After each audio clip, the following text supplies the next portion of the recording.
போதிக்கணும். அவங்க எடுத்ததே அலட்சியமாவே அரசியல் இருப்பாங்க. அதான் எந்த ஒரு புதுவிதமான விண்ணப்பத்தை என்ன செய்வாங்க கொண்டு வர மாட்டாங்க. ஏன்னா நம்ம அவைகளுக்காக சிந்திக்கிறோம், அவைகளுக்காக ஜெபிக்கிறோம், அவைகளுக்காக ஆண்டு சமூகத்தில் நிற்கிறோம். என்ன பண்ணுங்க சாமி எனக்கு போதிக்கும். அப்ப போதிக்கிற வசனம், போதிக்கிற சத்தியத்தை, வார்த்தைகளை, உபதேசத்தை சரியா நம்ம என்ன செய்யணும். இந்த வசனத்தை எத்தனையோ தடவை சொல்லி ஜெபம் பண்ணுங்க சொல்றோம். ஆனாலும் ஒன்னும் செய்ய யாரும் என்ன செய்யல. ஒரு விண்ணப்பத்துக்கு ஒரு வசனத்தை கூட சொல்லி அதுக்குள்ள அப்படியே சுத்தணும். அதுக்குள்ள நம்ம என்ன செய்யணும், சுத்தணும்.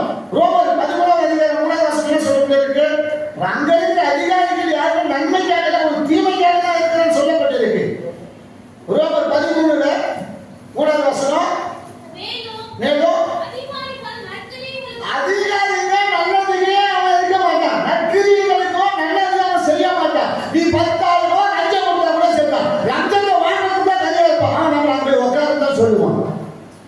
அவன் நம்மகிட்ட காசு சம்மது, அவன் செய்ய வேண்டிய வேலைக்கு லஞ்சம் கொடுக்குறோம். அந்த லஞ்சத்தை கூட அவன் வாங்குறவன் நம்மள நல்லா நடக்க மாட்டான். அங்கே போய் உட்காந்துப்போம், அங்கே போய் உட்காந்து, இங்கே போய் உட்காந்து நம்ம கொத்தடிச்சுட்டே இருப்பான். ஒவ்வொருத்தரும் வருவான். அந்த பீல் வருவான், அந்த வாட்ச்மேன் வருவான், அங்கே இருக்கிற அவனுக்கு எரிபுடி வருவான். இவன் நல்லா என்ன செய்வான், கொத்தடிச்சு அங்கே பண்ணி இங்கே பண்ணி அங்கே பார்க்க இங்கே பார்க்க இருந்தவன். அப்போ அதிகாரியானவன் எதுக்காக? நன்மைக்காக அல்ல, அவன் தீமைக்காக தான் இருக்கிறான். எந்த துறையில போங்க, எந்த துறையில இருந்தாலும் லஞ்சம் இல்லாம இன்னைக்கு எந்த காரியமும் நடக்கல. ஒரு மனைவிக்கு பிரியா இருக்கிற யாரும் மீனருக்கு போங்க, மீனருக்கு கூட 500 ரூபாய் வாங்காம எந்த காரியம் செய்ய முடியாது. அப்ப அதிகாரிகள் எதற்கு தீமையா இருக்கிறான்? நற்கிரியைகளுக்கு தீமையா தான் இருக்கிறான். அவன் நற்கிரியை செய்ய மாட்டான். அதான் சொல்றாரு, வாசிங்க.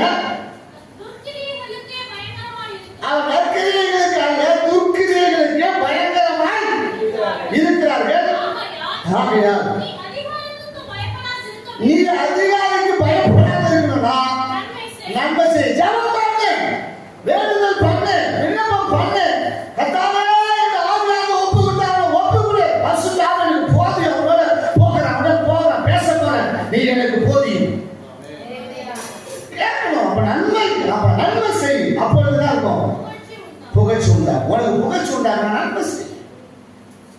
அவன் ஜெபம் பண்ணி அவன் வாயை கட்டு, அவன் கையை கட்டு, அவன் கண்ணை கட்டு, அவன் காலை கை கட்டி போடு. அடுத்ததான் அவனுக்கு செய்யறா ஆண்டவரே அவன் காலை கட்டி போடு, இன்னும் அவன் நில கூட சொல்லி போது ஆண்டத்துக்கு அவன் எங்கே அடிச்சு விடுவாரு. அப்ப அவன் யாருக்கு இருக்கிற நன்மைக்கு இருக்கிறானா? உனக்கு புகழ்ச்சி உண்டாக்குனா, உனக்கு கீர்த்தி உண்டாக்குனா நன்மை செய்ய அவனுக்கான ஜெபம் பண்ணு. அப்போ தேவன் நமக்கு என்ன போதிக்கிறாரோ அதை நாம் கை கொள்ளும் போது அதை ஞாபகங்களை கை